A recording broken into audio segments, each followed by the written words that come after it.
Assalamualaikum warahmatullahi wabarakatuh. Perkenalkan, nama saya Cynthia Rahma Sugandi dengan NIM 2014200009. Di sini saya akan membuat video yang akan menjawab pertanyaan kuis mata kuliah Bank dan Lembaga Keuangan Syariah. Pertanyaan yang pertama, jelaskan mekanisme kegiatan reksadana berbentuk perseroan.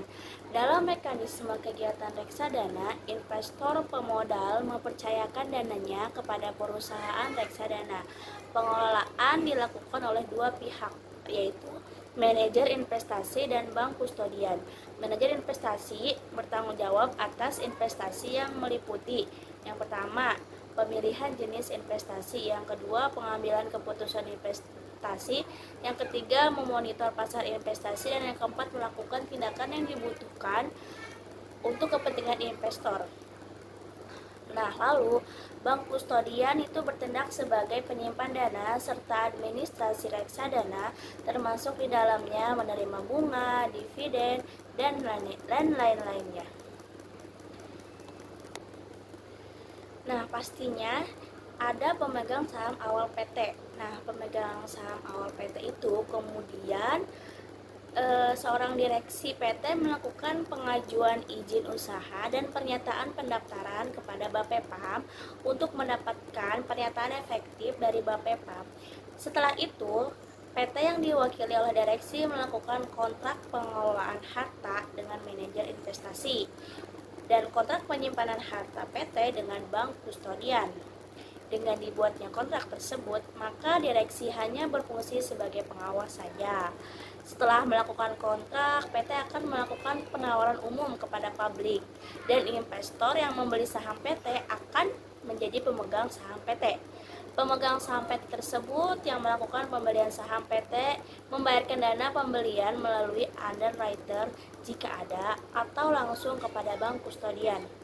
Hasil penjualan saham akan dikelola oleh manajer investasi dan diinvestasikan dalam pasar uang maupun pasar modal melalui perantara pedagang efek. Nah, pendirian reksadana PT itu harus memenuhi tata cara dan perizinan yang sudah ditetapkan oleh Bapepam, yang saat ini disebut dengan OJK atau Otoritas Jasa Keuangan, di luar ketentuan Undang-Undang Perseroan Terbatas bab 4 hak dan kewajiban para pihak dalam reksadana perseroan. Selanjutnya, sebutkan produk reksadana syariah. Di sini saya akan menyebutkan 10 produk reksadana syariah.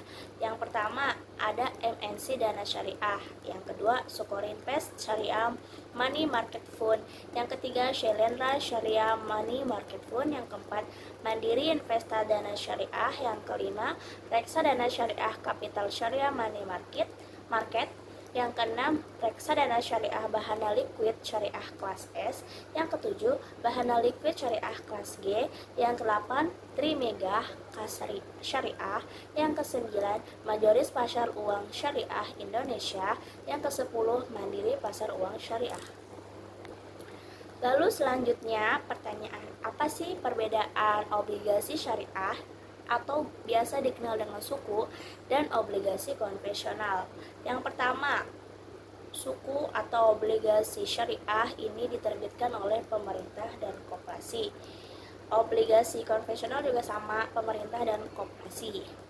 Nah, dari segi penghasilan, suku atau obligasi syariah ini menggunakan prinsip imbalan bagi hasil, sedangkan obligasi konvensional itu menggunakan bunga dan capital gain. Jangka waktu obligasi syariah atau suku ini pendek dan menengah, sedangkan jangka waktu obligasi konvensional yaitu menengah dan panjang. Lalu investor dalam suku atau obligasi syariah bisa islami, bisa konvensional, sedangkan obligasi konvensional investornya hanya konvensional. Penggunaan hasil penerbitan obligasi syariah atau suku harus sesuai dengan syariah, sedangkan obligasi konvensional itu bebas. Sekian yang dapat saya sampaikan, kurang lebihnya saya mohon maaf. Wassalamualaikum warahmatullahi wabarakatuh.